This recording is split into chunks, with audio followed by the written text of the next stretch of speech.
So thank you very much, members of the Fourth Estate. I'm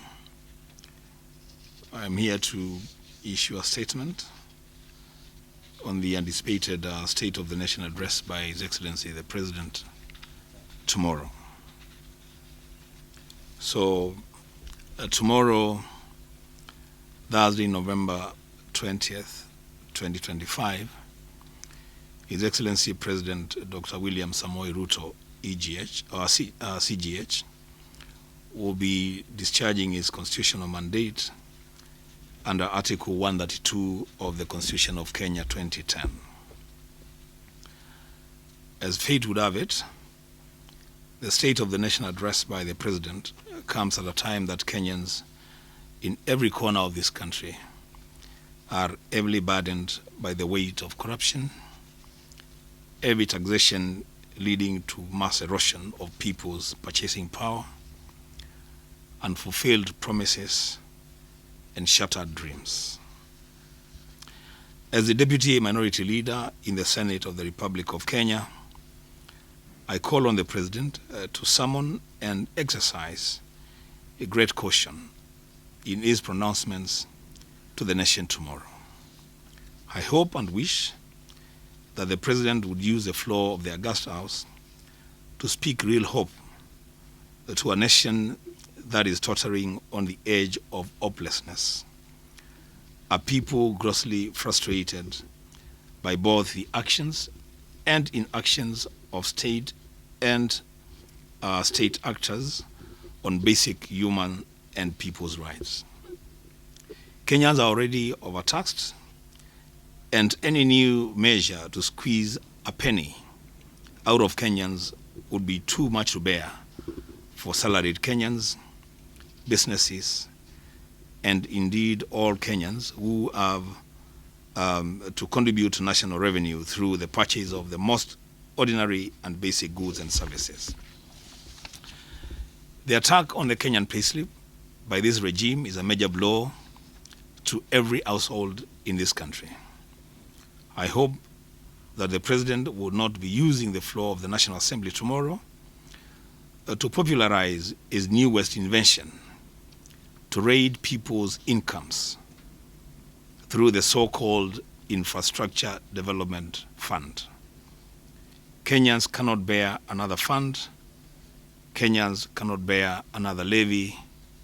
Kenyans cannot bear another loan. Kenyans want and deserve an objective demonstration of commitment on the part of the presidency to fiscal discipline, integrity, and competence in the management of public resources. Kenyans want and deserve a national executive led by the president that has capacity to tame its own appetite for punitive policies and laws. The Cybercrimes Amendment Act 2025 and a list of other pieces of punitive legislations do not inspire confidence in the executive. An attempt to limit the freedom of speech, deny oxygen to constructive digital activism, and dim the light on public social audit on government spending in this era of information superhighways must be resisted by every well-meaning Kenyan. The President will be addressing the nation at a time that his administration has manifested the greatest appetite for the sale of strategic public assets. This regime is behaving as though Kenya, as we know it, begins with the Ruto administration and will end with the Ruto administration. Of course, there was a Kenya before President Ruto occupied office following the 2022 presidential elections, and there will be Kenya after President Ruto leaves office after serving his term, preferably after serving one term. So to advance the argument that this regime wants to sell strategic national assets, including the Kenya pipeline, ostensibly to finance an annual budget, is to be too short-sighted. So if we sell Kenya Pipeline today to finance the 2025-2026 annual budget, what shall we sell to finance the 2026-2027 annual budget and the other annual budgets to follow? What will our children and our children's children sell to finance annual budgets in their time? This is not just appetite, it is greed, and it must be tamed. The education system, right from basic to tertiary education, is in a mess under this regime. I hope, again as hope, that in his address to the nation tomorrow, President Ruto will breathe life to this very important sector of our nation. Lecturers have just returned to work after 49 days of strike over unfulfilled promises. This has interrupted university education in ways that it should not have. Intern teachers, the JSS teachers, are crying out in every corner of the Republic every day. They are crying out for justice. They are asking to be absorbed as permanent and pensionable teachers within the Teacher Service Commission. One of the things that the President prides himself to have done in the education sector is that he says he has employed 76,000 teachers and is in the process of employing another 24,000 teachers to make it 100,000. Fair enough. But why not begin with these 20,000 intern teachers who have already been doing a great job teaching our children for a paltry pay for a year? They signed up for internship with the promise of being absorbed on P&P after a year. I heard the President saying in Kitui last week that they will be absorbed after 2 years. Why? In his address to the nation tomorrow, let the President provide a solution on how these intern teachers will be absorbed this year. In any case, we have heard the President promising the completion of projects running into hundreds of billions of shillings outside the approved budgets of parent ministries and departments. What the intern teachers are asking for is a drop in the ocean compared to the President's pronouncements on the implementation of infrastructure projects in record time. Lastly, I urge Dr. William Samoei Ruto, CGH, to act presidential and try to be the real symbol of national stability, to play the role of the father figure of our nation. One, he must find reason in his engagements with the public to desist from insulting leaders who are opposed to his style of leadership. It depicts him as an intolerant and a desperate leader when he publicly insults his opponents and even laughs about it. Kenyan parents are now finding it difficult to encourage their children to watch news on TV or follow presidential functions on radio because of the insults coming from the President.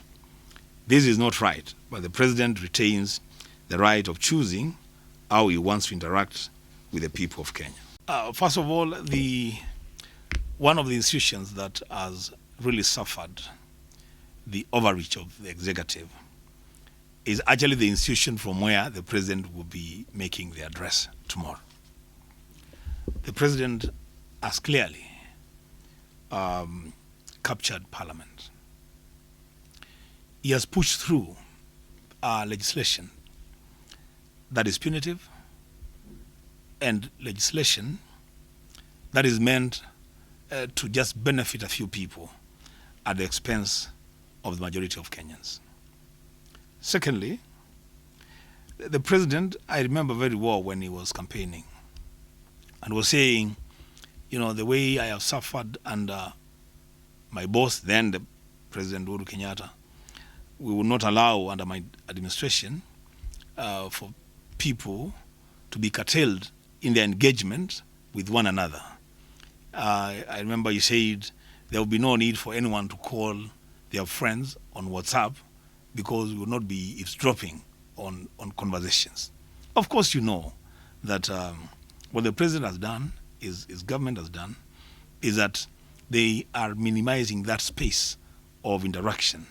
The safety of our people and property of our people is at greatest danger today than it was before the president came into office. The question of an expanded democratic space where people and institutions are supposed to play their roles without looking over their shoulders. Today, the president, anybody who does not speak the same things that the president speaks about, anybody who thinks the president should serve a single term is an enemy of the president. So, to answer your question, Kenya is worse today than it was before President Ruto came into office in all fronts. There is no area in this country that we can say things are better today than they were before Ruto became president. The president is supposed to tell us our place on international obligations. The foremost international obligation of any nation is to take care of its citizens living in other countries. The Constitution, and I quote, Article 132 of the Constitution, under the functions of the president in his address to the nation through Parliament tomorrow is supposed to submit a report for debate on the progress made in fulfilling the international obligations of the Republic.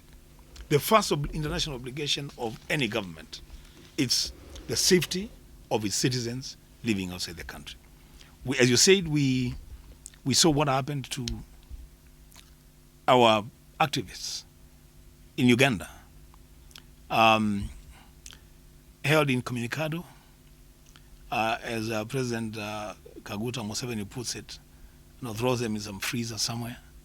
And it takes the intervention of President Uhuru Kenyatta for those two young men to be released. You saw what happened in Tanzania on the day of the elections. Our people have been tortured. We have reports of some people Kenyans that were killed in Tanzania. Have you ever heard the president speak about it anywhere? I've never heard him speak about it anywhere. So I want to hear what he'll say tomorrow about our relationship with the frontline states of Uganda and Tanzania in as far as the safety of Kenyans living in those countries is concerned.